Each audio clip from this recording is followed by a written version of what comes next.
The following program is a public access production. Comcast is required to provide time on this channel and make it available pursuant to franchise agreements with the communities we serve.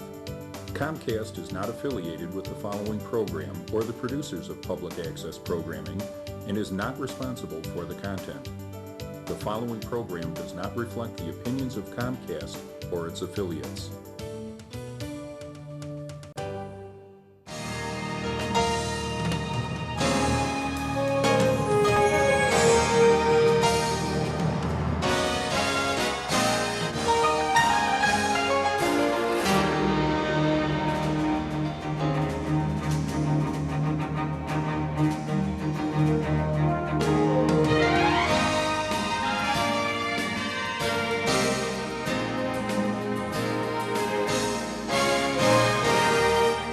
Welcome to another edition of Discover Tinley for this month. My name is Ron Centanni. I'll be your host tonight, and as always, the program is to highlight the positive things about Tinley Park. We always know Tinley Park is a great place in which to live, and we try to honor the people and organizations that make our town a great place in which to live. A lot of things happening. Can't believe this is the end of the year already. Christmas is coming up pretty soon, and a lot of things happening. I'm sure your life is pretty busy. Hope you enjoyed a good Thanksgiving. If you see this before the first weekend in December, Holiday Market is over at the train station, and Santa is coming on the Saturday around noon. So if you want to get over there and have your kids watch Santa come into Tinley Park, it's kind of a neat thing, and he'll be there Saturday and Sunday. And visit the marketplace. There's a lot of good things there for you to get, some gifts items and things to enjoy, music, and a lot of entertainment going on. So Tinley Park at Christmas time is a kind of a neat place. If you see this after the holiday market, hope you enjoy a good holiday season, and hopefully you have a great new year. Our first guest comes to us who's been a long-time resident of Tinley Park, even longer than I have been. I've been around for quite a while and also enjoyed raising a family in Tinley Park and enjoying a great career doing some volunteer work. As you know, Tinley Park is a village of volunteers. He's been involved with the village a few occasions, doing some work on the village and also with his church. But today he's going to talk to us about his volunteer service at the Abraham Lincoln National Cemetery. And I don't know if you know anything about that. We'll talk about that. But I'd like to welcome Leon Stremlau. Leon, I'd like to welcome to Discover Tinley. Thank you, Ron. I'm happy to be here. Yeah. The Abraham Lincoln Cemetery. Now, what is that and where is that located? It's located about 12 miles south of Joliet, maybe a mile further south of Elwood on Illinois 53, exit 132 if you're getting off of Interstate 80. Okay, good. And the purpose of that, what's the It's a cemetery to bury veterans in the National Cemetery. The veteran and his spouse can be buried there, or veteran and her spouse can be buried there. Wow, that's a pretty big place, I understand, too. It's about 98 acres, and it'll be the second largest national cemetery in the country when it's totally filled. Oh. Right now, there's about 34,500 people buried there. Oh, my. There's room for a lot more. Okay, let's hope we don't fill it too fast. But I hope not. I hope not also. Now, you're a member of the Memorial Squad there. Tell us about what that Memorial Squad is all about and what you do with that. The Memorial Squad, Ron, is a group of unpaid volunteers who are out there every day providing what's called military honors for a veteran being buried in the cemetery. We provide a military service of a rifle volley, sounding of taps, folding and presentation of the American flag to the family of the veteran being buried there. Wow, that sounds pretty neat. Now, every veteran is entitled and gets that, huh? Every veteran that the VA approves. Okay. Basically honorably discharged. Wow. Served in the national service, which I guess means that some National Guard units that have never been called to national service are not federal veterans. Yeah, I saw it. I just recently saw that. I didn't realize that they were not considered veterans, but I understand there's something, legislation going on nowadays. They're going to try to incorporate them as to being veterans. I always thought they were veterans. I'm surprised. Know nothing about that. Yeah, yeah. Take us through a typical situation now when somebody comes out there for burial. How does your ceremony go? We have nothing to do with the scheduling. We're just there. And I'm on the Monday squad. We're expected to be able to perform 22 services on a Monday. First one's at 9:30, last is at 2:30. Wow. We've had 22 several times. We've had as few as 5. We're averaging just under 12 for the year 2013 year to date. We've had 460 services for veterans on Monday only. Friday supposedly can do up to 33 services. They've never done that many, but they've done in the high 20s many times. We have members there Monday, Tuesday, Thursday, and Friday. Wednesday, the lightest day, is covered by a Veterans of Foreign Wars post out of Wilmington that comes up and does 3 or 4. That's probably all that gets done on Wednesday. But the scheduling is done. Each family can have up to 30 minutes in the time slot. We greet the veteran remains as they come into the cemetery at one of 3 committal shelters. Escort the remains to the front of the committal shelter. There is a rifle volley, sounding of taps, and presentation of flag, and it takes about 15 minutes. The rest of the time, the family can be there with their deceased or have a brief religious ceremony if they wish. But the military service comes first, and we leave and go on to the next one. Someday, if there's only 5, we don't have a problem. But if it's a 22 service day, you have to move in a hurry to get to the next site. We have basically 2 sub-squads that we can hopefully flip and flop back and forth and cover all of them without causing a delay. We're consisting of a 7-man rifle squad, 2-man flag detail, a bugler, and a squad leader. We have quite a few people involved. And since we've got 2 of those, that means have to have 22 men there on Monday to do what we do. Friday has to have 33. That's why I'm here tonight, to hopefully recruit a few volunteers. Yeah, you'd like to tell us, they could use some volunteer. Does somebody have to be in the military to volunteer, or? No. Any citizen can volunteer. Okay. Right now, we've got about 120 of us. When I joined 4.5 years ago, there was about 130. But right now, we're a little bit low, and that's why we could use a few volunteers. But any citizen can do it. Most of us are veterans, but there are several who are children of vets, a few that are siblings of vets. We have 2 out there that I'm aware of personally that have no military connection at all. They're just citizens who feel they want to honor the veterans who are being buried in the cemetery. Most of us, I said, are vets. Most of us are men, but we do have 10 women. None of those women happen to be on Monday, but we do have 10 women, so Why not? we're open to anybody who wants to come and join us. But the only thing you do have to have is be able to have a firearms owner identification card, a void card, because it's an easy way for a quick reference check on people, and the cemetery requires it for us who are going to be handling rifles. Other than that, you have to be able to walk, I suppose. That would be a good thing, because we do have to go from the committal, our staging area, about 150 yards to the various committal shelters, slightly uphill grade. But other than that, there's not a problem. Well, I should say there is a second one. You probably have to be retired or have reduced workload. Yeah, I was going to say, what's the time commitment involved, usually something like this? We ask a volunteer to serve the same day every day of the week, most of the time. We understand there's sickness, there's doctor appointments, there's vacations, but we want people to be there most of the time on their committed day, so the 22 on Monday or the 33 on Friday can be covered. Okay. Other than that, there's not much of a commitment. Wow. The day starts, we have to be prepared to start at 9:30, but we get a call the day before from our squad leader who says the start time.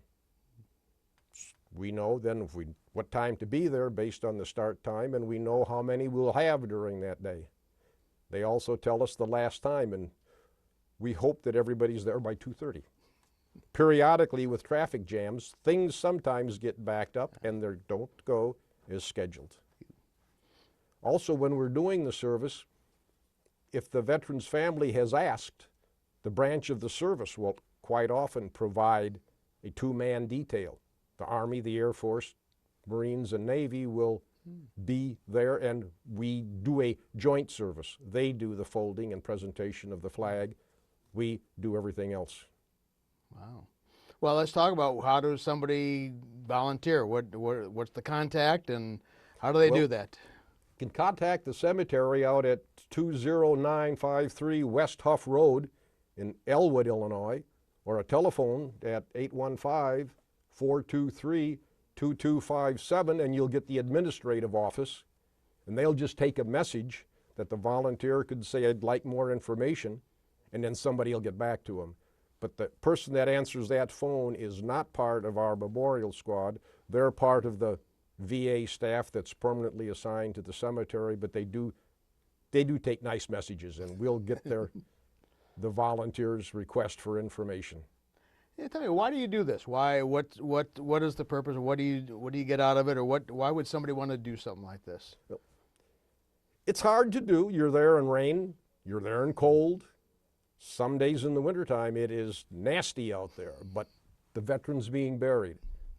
Most of us are veterans. We stood watch. The veteran also stood watch someplace else. We feel he deserves the honor.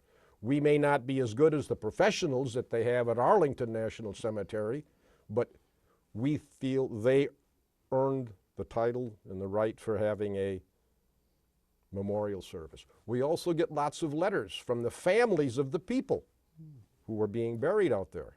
And I'd like to read one of them that we just got this past Monday. Wow. Get these regularly. After my uncle's military ceremony at Abraham Lincoln, it was my husband's request to be buried at the cemetery also.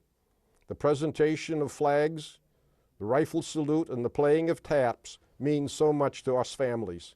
Thank you so much for your dedication through all kinds of weather and conditions to serve our fellow veterans, especially my husband Mike, who was buried there on June 17th. After the ceremony, we wanted to personally share our appreciation, but the group is already on its way to the next service. In your honor, we have ordered some wreaths for the upcoming holiday for Wreaths Across America. If cancer hadn't taken him early, I know Mike would have liked to have been part of the volunteer organization out there. Even though he's not able to join you in person, I'm sure he is supporting you in spirit as you continue to serve others. God bless you. And it's signed by the widow of the veteran who was buried out there.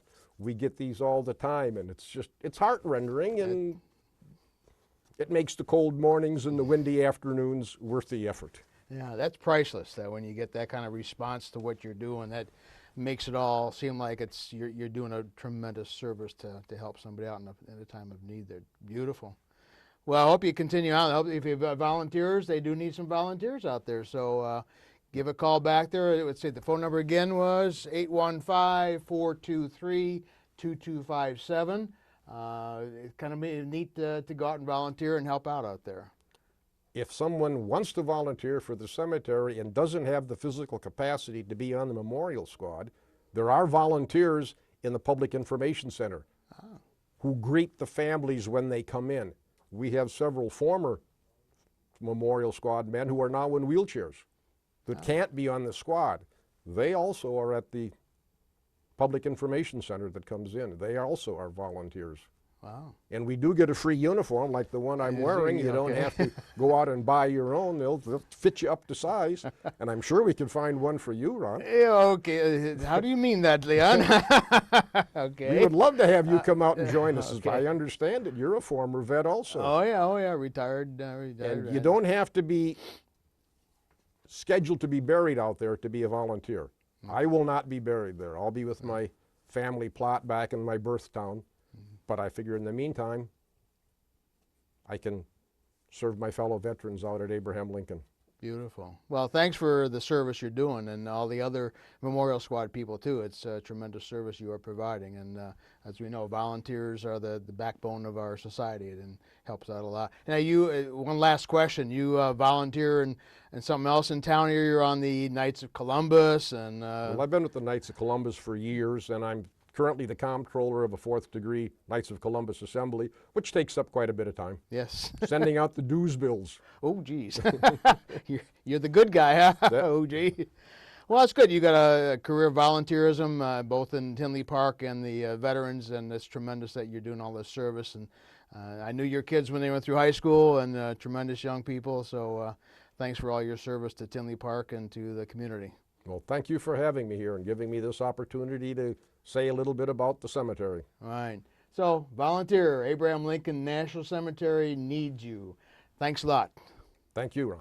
Well, our next guest is a very frequent visitor to Tinley Park, actually only once a year, but she comes down and talks to us, especially to the kids. And again, she's going to be at the Christmas market and the train station on the first weekend of December. And she comes here to talk to the kids and talk to us about Christmas time and Santa. We have Mrs. Claus. Mrs. Claus, welcome to Tinley Park. Well, thank you for having me, Mr. Centanni. It's very nice to be here in Tinley Park. Wow. I enjoy coming to Tinley Park every year and seeing all the little boys and girls and handing out the little candy canes. And I appreciate the bigger kids because they act like they don't believe in Santa anymore, and I wave at them, and then they kind of turn all red. So it's kind of cute. And then they start believing. Yeah, There must be something to this. There must be something to this. Wow. Now, what's Santa doing about now? Oh, Santa's very busy right now. Yeah. As you might know, he's going to be traveling around the world in about a month and a half. So we have to get the sleigh ready. It has to be detailed. You know how that is with cars. Then the reindeer have to be cleaned and fed and brushed. He's got to get out his good Santa suit, so that has to be taken to the cleaners, and of course that's on me. Okay. I have to take it and make sure it's all cleaned and pressed and looks great.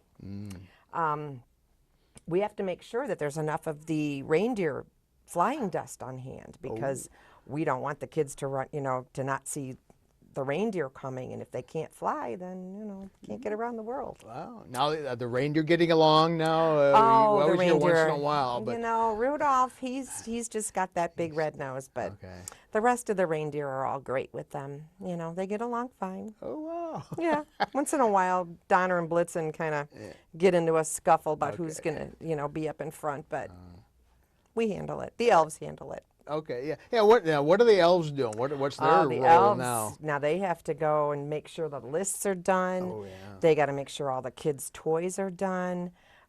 They double check it, and they make sure the naughty and nice list. So if you boys and girls are out there, make sure you're on that good list. Don't be naughty. Yeah. What now? I was going to ask you.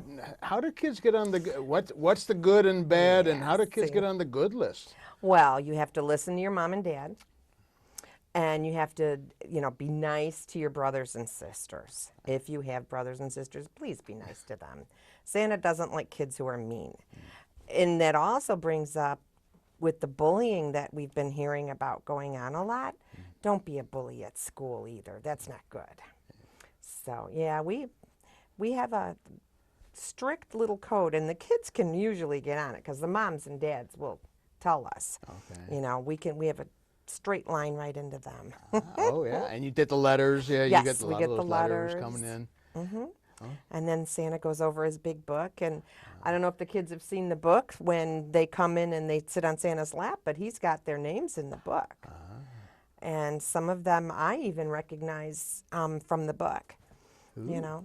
Oh, wow. Yeah, the kids will walk up to me and I'll say, "Oh, there's little Jenny." Oh, wow. Okay. Yeah. Well, and Santa's got to know all these kids. Yes, He's he got to does. know all that kind of good Yes, stuff. Wow. Now, the kids, they don't always get everything they want all the time. How does that work now? Because sometimes kids will want things that aren't good for them. They might want a real gun, or they might want something that would hurt them or hurt somebody else. And we have to always, when Santa does the list and looks at the letters and the toys, he always kind of takes into consideration what the parents want and what's good for the little boys and girls. So he gets them something that's similar but safe. Oh, wow. Yeah. Now, when Santa comes around, does he like to snack on stuff? Oh, he's he so bad. He doesn't get that big belly for nothing, I He's guess. so bad. He eats cookies all the time and hot chocolate, and especially now when he's busy, he just is constantly walking around with his hot chocolate. It's like, where's my chocolate chip cookies? You know, and then the sugar cookies, because that's what the kids, you know, leave out for him a lot. Does he like sugar cookies or the the chocolate chip? The sugar cookies from the little kids, because those are good.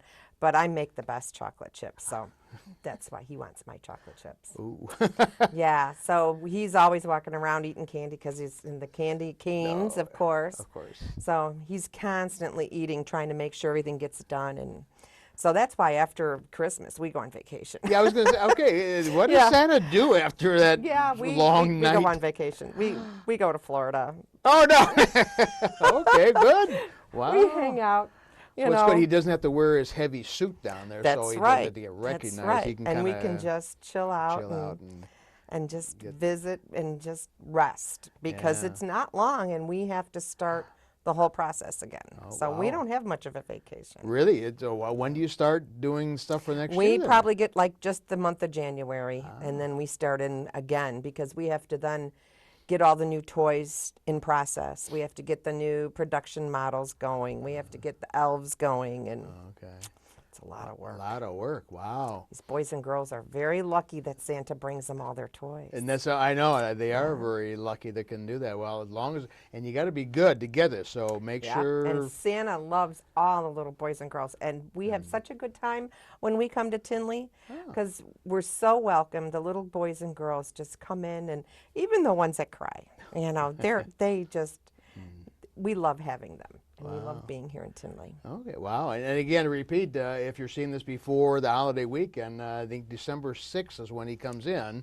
and you'll be with him. And come over to the train station over by Oak Park Avenue, and come in and visit with the children, and there's little gifts for them, too, there. Yeah, I think there's I don't get a chance to get out into the market, but I think there's a whole big market out there. Yeah. And the kids have games and stuff while they're waiting to come and see Santa. I'm usually in there handing out candy canes, so I don't get much to see the market. Yeah, it's supposed to be really nice out there. So. Hopefully the decent weather for you. Yeah, I know the lights parade. I usually have to run back. I don't get to go into the lights parade. Yeah, that's a Sunday evening, the lights parade, but I usually have to run back and start heading back up to the North Pole, because I got stuff to get going for Santa. Yeah. Oh, wow. So he does the lights parade by himself. Okay. That's okay. That's okay. Yeah. Okay. Now I don't have to be everywhere. No, it's okay. Going around now, he how does he get in the houses? The kids always ask how he gets in the houses, especially houses without fireplaces. Well, he makes the magic. That's his magic dust. And he then throws the magic dust, and it makes a fireplace appear. And then he can come down. He comes in. He brings all of his toys in, gets the cookies or whatever. And some kids have been leaving celery because they think that Santa's too fat. Oh, my. He eats it. He knows. But, yeah, So then and as he leaves, then the fireplace disappears. Oh, very good, very good. Yeah. So see, then you don't have to have a fireplace, boys and girls. You can Santa will find a way into your house. Don't worry. Oh, wow. Well, he's magical, so he can do a lot of things. Yeah. And we have the reindeer dust that's magical that makes them fly. The elves have magic dust that helps them make the toys faster. We're just all magical up there. That's very good. Seem to work every year, so somehow it keeps on going there. Wow. What does Santa like to eat when he's home there? Does he have some favorite foods? During the year, we try to eat more healthy because he does go way overboard at Christmas time. But that's okay. We try to eat healthy, but he still eats a heavy dose of candy canes and cookies, because we are at the North Pole after all. Yeah. And that's what we kind of live on, is sugar. Oh yeah. So you got to keep the energy level up there. Yeah. Me on the other hand, I have to kind of watch so I fit into my suits. Oh no. Well. See, Santa, if he gets too big, I just let his suits out. That's not very good. That's not very good for Santa. But Santas, they're supposed to be. Yeah, that's right. Well, he seems to be becoming pretty consistent, so at least he's staying about the same. He's very healthy, very happy. And he gets his exercise, it seems We exercise because we take the reindeers for walks. Wow. just like you guys Oh. do around here. You know, we Okay. go for walks in the off season because it's not always really cold at the North Yeah. Pole. They do have some nice days. Okay. So, Wow. yeah. we What's your actually- house like up there? Oh, it's just made out of do you all live in? kinds of like a gingerbread house would be a really good description because it's got candy canes and all kinds of stuff on it. Okay. Gumdrops, and we have candy canes everywhere to line the sidewalks. And Oh, wow. Wow. I was wondering, does Santa help with the housework? Or that doesn't all rely yeah, on you you, know. I hope. I would like to say yes, but sometimes he doesn't. But, you know, I kind of cut him a break. He is so busy most of the time getting everything else done that I don't mind. I like taking care of him. Oh, So I do the housework, and I'll take care of his suits and make sure all that's ready for him, and Okay. make his hot chocolate and his cookies. okay. Yeah. Wow. And the letters now, the kids send letters. You get a lot of letters then, I guess, We get right? a lot of letters. What kind of things are kids asking for? Everything from dolls and to millions of dollars. It's kind of cute. It's like Santa says, "Well, I don't know. I don't want to make money. That's not legal." Oh, no. So he says, "I think we just need to make regular toys, you know." Oh. But yeah, we get a lot of stuff, things that you know, and it's all by region. You know, you have certain toys that are good that they don't make here in Illinois or in the United States. But if you go to Japan or someplace, or if you go to Europe, you will have different toys over there. So he has to gear up all of his production to fit where the toys are going, which makes it a little more difficult too. Never thought about that. That's very interesting. Yeah, because different cultures have different needs Yep. and wants and things Yep. like that. They have different toys, different, yeah, their stockings are different. The way they, you know, see Santa's different. But the one neat thing is Santa's the same. You know, It is. Santa's the same all over the world. And He just makes his rounds that night, and he will come to everybody's house. And you might hear the reindeer up on the roof once in a while. So, yeah. well, I know the village of Tinley Park every year has to give special consideration for him landing. I guess they have to give landing rights. So Tinley We Park is a special community, and they make sure Santa has landing rights to come into town. Yeah. Well, I know he's got it built in his GPS. Ah, We have to get the navigation all set up. That's one of the things the elves and him do. They get the GPS set up, and they have to make sure they have all their clearances, just like you would on an airplane. You have to go to all the different airplanes. And so Santa has GPS now. yes, he huh? does. Oh, It's a way to that's right. navigate around the world Yeah, quicker. yeah. Wow. He can plan out his route. And, Okay. yeah. Oh, yeah. Wow. Well, that sounds good. Anything else we need to know about Santa? Anything you want to tell us about Santa that maybe people don't know about? What wouldn't they know? A Well, little let's see. secret about Santa that's... He likes to play soccer. Oh, wow. Yeah. Okay. Likes to play soccer. Okay. He's a big football fan. I know with the football games that are going on right Right. now. Is it fall here in the United Right, States when they play right, football? Right. Yeah. I don't know if can he be a Bears fan? I don't know. I don't know. He doesn't like to Yeah, pick right, teams, right. but I think he likes football, and I think they call it soccer over in Oh, yeah. Europe. Yeah, So yeah. he's a big fan of those kind of sports. Okay, wow. Yeah. Well, football, soccer, Him and the baseball. reindeer play. You know, they Oh, kick the ball okay, around and then he okay. chases. So Oh, wow. yeah, we have a good time. Wow. Well, it's probably always great to have you come to Tinley Park. And Well, thank you. tell Santa we look forward to seeing him. I will, Thank and him we'll for, see everybody thank him in for about coming. a month or Yeah, so. Yeah, well, I'd say when you get down here, Santa will be around here. And kids, be on the lookout. Come over to see Santa. And otherwise, if you don't get there in time, make sure you're real good and stay good all year. Mind your parents, and Mrs. Claus will give you a nice gift, and Santa will see you on Christmas Eve. So thanks for coming, and Okay. we'll talk to you next year. Bye. All right, thanks for watching Discover Tinley, and hopefully next month, a very special program. We always highlight the first of the year. Mayor Zabrocki will be giving us the State of the Village. Take care. We'll see you next month.